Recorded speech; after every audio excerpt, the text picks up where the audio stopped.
ولدي فتح محلا لبيع الدخان ومنه يصرف علي وعلى أولاده، فهل يجوز لي أخذ ماله رغم أنه حرام؟ بسم الله الرحمن الرحيم. الحمد لله رب العالمين، وصلى الله وسلم على سيدنا محمد وعلى آله وصحابته أجمعين. سبحانك لا علم لنا إلا ما علمتنا إنك أنت العليم الحكيم. رب اشرح لي صدري ويسر لي أمري واحلل عقدة من لساني يفقهوا قولي. أستاذي الفاضل، مشاهدينا الأعزاء، مشاهداتنا العزيزات، السلام عليكم جميعا ورحمة الله وبركاته. سعيد بالحضور معكم مرة أخرى أستاذي الفاضل في هذا البرنامج المبارك الذي نسأل الله عز وجل أن ينفع به البلاد والعباد وأن ينور به البيوت والقلوب، آمين يا رب العالمين. بالنسبة لسؤال المشاهد الكريمة، أبدأ بما ختمت به وهو مسألة الحرام. فلا يجوز إطلاق الحرام على ما لم يكن منصوصا عليه أنه حرام، لأن الحلال بين والحرام بين، وبينهما أمور مشتبهات اللي هو من قسم المتشابهات ما كنسميه الحرام. العلماء كيسميوه الحرام، كيسميوه جائز أو غير جائز.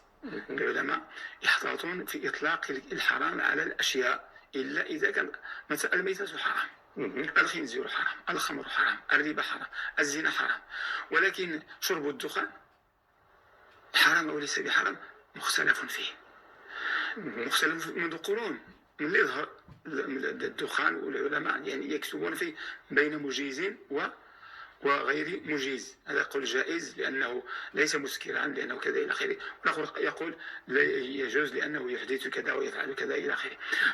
فالاجتهاد العلماء عاد إلى ماذا؟ إلى ما في هذه المسألة من الأضرار التي هي أصلا يعني الناس كيعرفوها وكيعرفوا الأضرار التي تترتب على التدخين، وهو مضر بالصحة كما الناس يعرفون.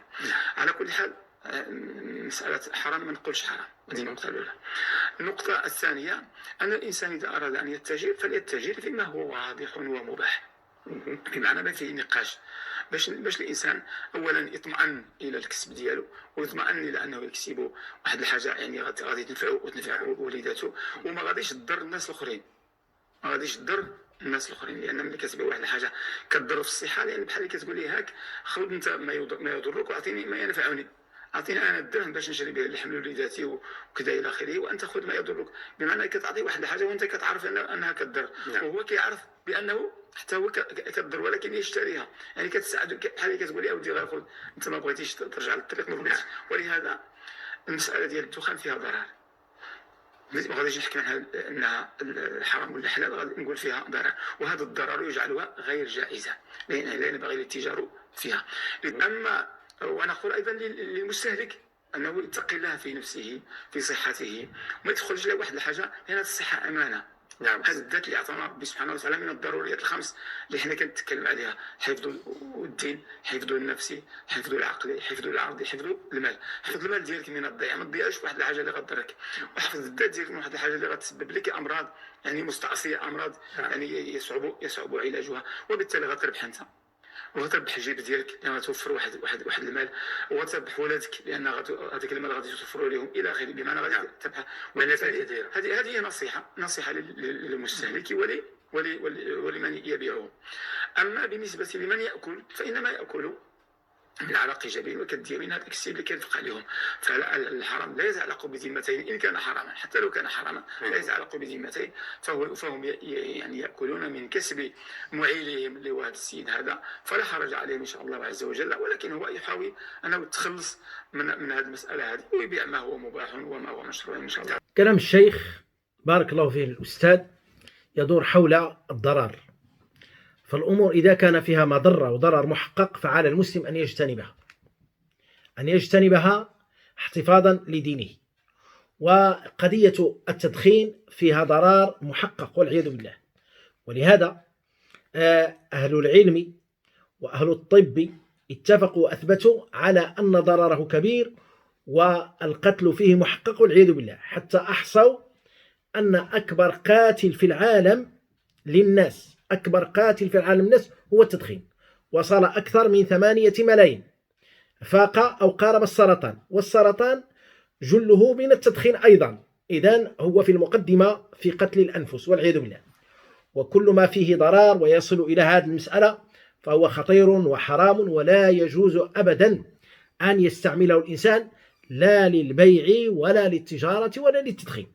ولهذا أيها الأفاضل، كما حذر الأستاذ وأشار بأن ما فيه ضرر لا يجوز ويمنع، كذلك نعم، أي هذا التدخين ثبت ضرره وثبت تحريمه بالأدلة الدامغة، وهذا الراجح من كلام أهل العلم، مع أن القضية خلافية.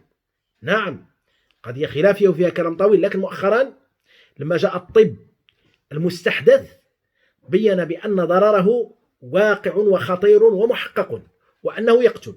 هنا اتضحت أمور هذا التدخين وأصبح لا يجوز ومحرم لا بيعه ولا شربه، نسأل الله العافية.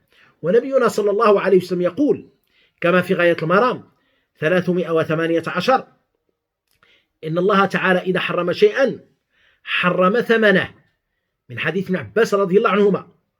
والنبي صلى الله عليه وسلم قصة في هذا الحديث، كان بمكة عبد الله بن عباس يقول كان النبي يطوف فرأيته يضحك فقال لعن الله اليهود لعن الله اليهود لعن الله اليهود 3 مرات.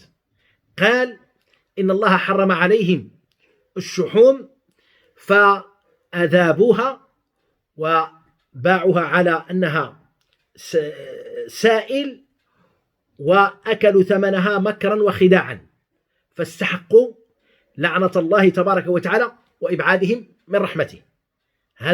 هذه قصة وقعت لنبينا صلى الله عليه وسلم مع ابن عباس في الطواف. ثم قال صلى الله عليه وسلم بعدها: إن الله إذا حرم شيئا حرم ثمنه. إذن هذه الأمور أيها الأفاضل صعبة، فعلى الإنسان أن يتقي الله في بيع هذه المحرمات وهذه المخالفات. والله تبارك وتعالى من ترك شيئا لله عوضه الله خيرا منه. نسأل الله تبارك وتعالى أن يجزي عنا الأستاذ خير الجزاء، ونسأل الله تبارك وتعالى أن يوفق العلماء لبيان هذه الأمور للناس حتى يكون الناس على بصيرة.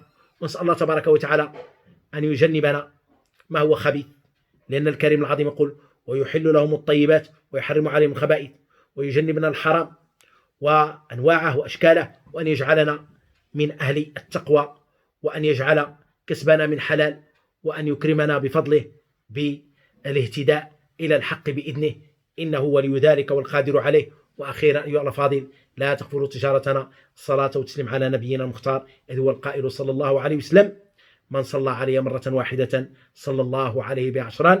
الحديث في صحيح مسلم، حديث أبي هريرة رضي الله عنه وأرضاه.